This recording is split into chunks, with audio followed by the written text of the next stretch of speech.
யானை படை கொண்டு சேனை பலவென்று ஆளப்பிருந்தாயடா, புவியாளப்பிருந்தாயடா.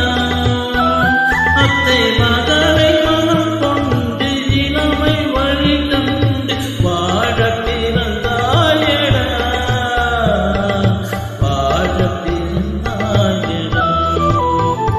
அத்தை மகளை மனம் கொண்டு இளமை வழி கண்டு, அத்தை மகளை மனம் கொண்டு இளமை வழி கண்டு